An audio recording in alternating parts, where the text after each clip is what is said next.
branding and put new on it. And then I know that people talk about counter positioning, so let me go make a personal brand video about counter positioning. Okay, I know people are always intrigued whenever I name a new concept. Okay, I named something called the super hook. I got that from somebody else named Davi, but it was something that they had never heard of. I had something called the accordion method, who I got from Caleb Ralston. These are not things that I invented. But anytime I would name these things, people in the comments would be like, holy cow, I would have never thought about having a super hook. I would have never thought about having the accordion method. And I knew, okay, anytime I name a concept, people seem to comment about it. Now let me plug all of this together. Theoretically, I could make a video, the insert crazy framework, let's call it the Olipop framework to build your personal brand to make $40,000 in 6 months with counter positioning. And then I tell a story, and any people like it whenever I talk about like my carrot story. There's like a metaphor. If you go into my videos, I use the metaphor of carrots a lot. And then so in that video, maybe I use the metaphor of carrots. It's literally a game. It's like a puzzle. I'm piecing all of this together based off of the data whenever I look at my outliers. So I'm not necessarily getting into, a lot of people whenever they say data, they're looking at watch time, retention maps. That kind of matters. Like if you ever work with me, we'll get into that. It actually matters a ton, but it's just like really high level stuff that most people can't comprehend in a little 10-minute video. Instead, the easiest way is to just look at your 10 most recent videos, find the outliers, and ask you these 5 questions. I'm going to go through them one more time really fast. Write them down. Number 1, what was the format? Green screen, talking head, walking. Was it a reaction video? Number 2, what was the buzzword or the topic or the idea? Those are all synonyms to me of this video. Make sure we move that buzzword onto the screen next time. Literally put it right here or like right here. I put mine right here. Okay. Number 3, what are the comments saying? And it literally just has to be 4 comments compared to 1 comment. It doesn't have to be 15 comments. It can just be a hair more because that's a 400% increase, right? How do I move what people are talking about and move it to my on-screen text? That's a huge thing. That's a huge thing that I'm missing is you use the data to literally condense it all down to your on-screen text because that's like the best signal and billboard to watch your video, okay? This one is probably gonna say something about data and personal branding because I know that people freak out over those. And I just now am talking about data and personal branding, but I had to put it right here to signal how to use it, okay? Maybe something about content. It actually might be personal branding or content strategy or something. I don't know. I'll decide in like 10 seconds once I'm done with this video. 4th question, what was the structure? Break up your video into chapters. 10 seconds of this, 30 seconds of this, 40 seconds of this. Was it a story? Was it a statistic? Was it a joke? Was it a personal story or a metaphor, or was it application? And if you're not able to do this, then you're not a great communicator, and you need to start thinking about ways to break up your content into structures like this, because you're probably just yapping with zero thought process, and that might be fine for you, probably not, if I had to guess. Yeah. Okay, last one. And then what is your hooks? And it's not just, hey, what was my hook?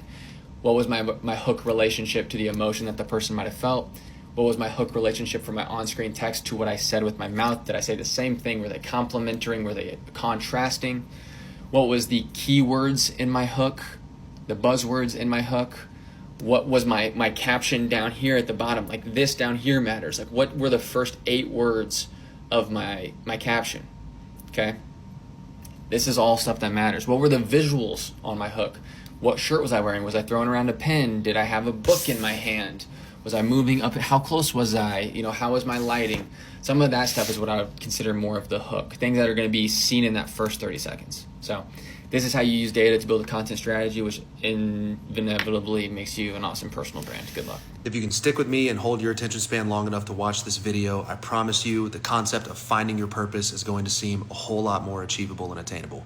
What is purpose? What is this thing that everyone seems to want to arrive at, to have this sense of fulfillment and passion during their time on this earth? I have been fortunate enough to find something that fills my soul with joy and passion and purpose, and also marry it to my work in this right here, what you're watching me on, content creation.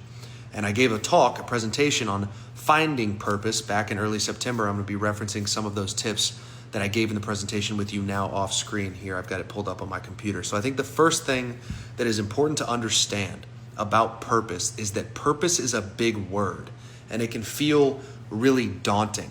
And I think a lot of people who want to find their purpose also have a lot of outside noise and stimulus. You're sitting here watching this video, you're scrolling on social media, you're seeing a bunch of other people living out their dream lives. Social media is bullshit.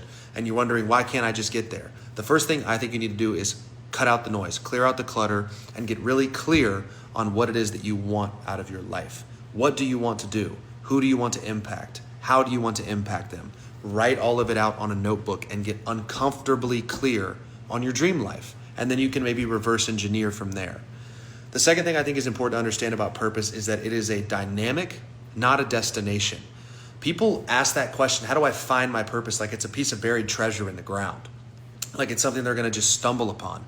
I believe purpose to be dynamic, fluid, and my content is actually a reflection of this. If you look at some of my early videos from when I started, it was in mid-2023, just all fitness content, how to get abs, how to get shredded, how to build muscle. It was fitness, fitness, fitness. I seldom talk about fitness anymore. Of course, I'll throw it in there because it'll always be a big part of my life, but I've given myself permission for that inkling, that conviction of what I want to talk about to change. And now I talk a lot more about this stuff. I talk about my faith. I talk about mindset.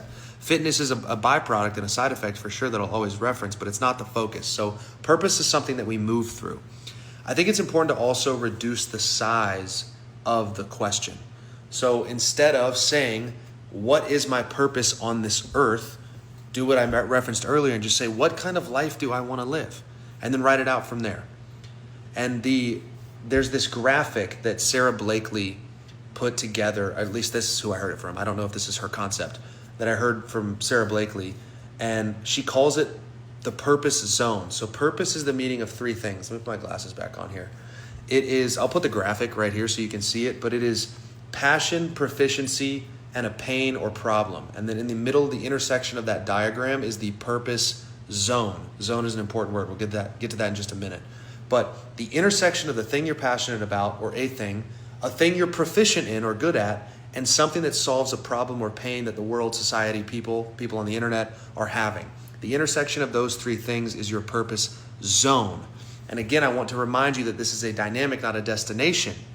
So when you can arrive at those three things and create a zone or an area of focus that you can lean into to discover that purpose, because the odds are it's not just one thing. It could change, it could flex, it could move. Anyway, this video is getting kind of long, and that